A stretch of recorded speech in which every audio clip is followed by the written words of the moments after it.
ক্ষমতার বাইরে থেকে অনেক ভালো কাজ করা যায়। আমরা ক্ষমতায় ছিলাম কবে? আমরা তো ক্ষমতাই নাই। 2015-16 ব্যাচে ঢাকা বিশ্ববিদ্যালয়ে ভর্তি হওয়ার পরে আওয়ামী রাজনৈতিক অপসংস্কৃতির বিরুদ্ধে 6 মাস পরে হলে ওঠার পরে প্রথম দিন যে গেস্ট রুমে গিয়েছিলাম, সেখানে যে নিপীড়নের শিকার হয়েছিলাম, ছাত্রলীগের প্রেসিডেন্টের নাম বলতে না পারার কারণে এই নির্যাতন মেনে নিতে না পেরে ঠিক 2 দিন পরেই তো আমি হল থেকে বেরিয়ে গিয়েছিলাম। সে সময়টাতে আমি আমার হৃদয় দিয়ে অনুধাবন করলাম, এই যদি হয় বিশ্ববিদ্যালয়ের পরিস্থিতি, এগুলোর বিরুদ্ধে কাউকে না কাউকে দাঁড়াতে হবে। তাহলে আমার এমন একটা প্ল্যাটফর্ম দরকার, যে প্ল্যাটফর্ম থেকে এই ধরনের অপসংস্কৃতিগুলোকে মূলোৎপাটন করা যাবে। আমি নিজে সেদিন আমার ফেসবুকের সার্চ অপশনে কবি জসীমউদ্দিন হল ছাত্রদল লিখে আমি আমার ছাত্রদলের অগ্রজদেরকে খুঁজে বের করেছিলাম। আমাকে রাজনীতিতে কেউ নিয়ে আসেনি, আমি নিজে খুঁজে বের করে এসেছি। সকালে আমরা ঘুম থেকে উঠে বের হতাম যে অবরোধ সফল করতে হবে, হরতাল আমাদেরকে সফল করতে হবে।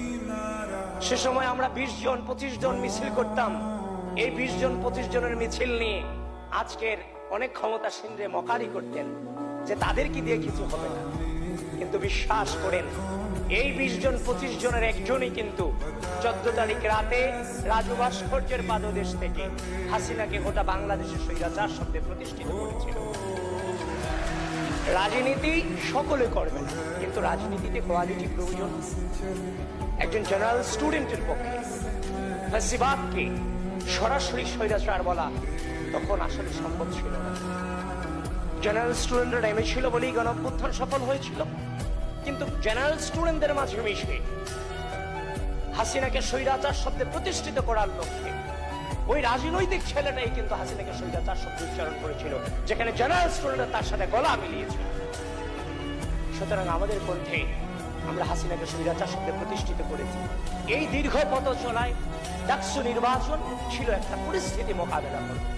আমরা আমাদের জায়গা থেকে ধৈর্যের সাথে এই রাষ্ট্রের স্বার্থে এই ডাকসু নির্বাচনকে মোকাবেলা করেছি।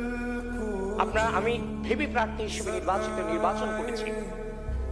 আমি যতটা কি ফিল করে কি পরিস্থিতি মোকাবেলা করে আসছি, সেটা বাইরে থেকে হয়তো আপনারা অনেকেই অনুধাবন করতে পারবেন না। একটা জাল বিছানো হয়েছে, যে জাল আপনার খুব পরিচিত, কিন্তু যখন আপনাকে জালে নেওয়া হয়েছে তখন দেখলেন এই জালের কোনো কিছু আপনার অবশিষ্ট নেই। যার প্রপার দৃষ্টান্ত ছিল নির্বাচনের সকালে আমাকে ভিলেন বানানো হলো। আমি ভোট কেন্দ্র দখলের জন্য গিয়েছি।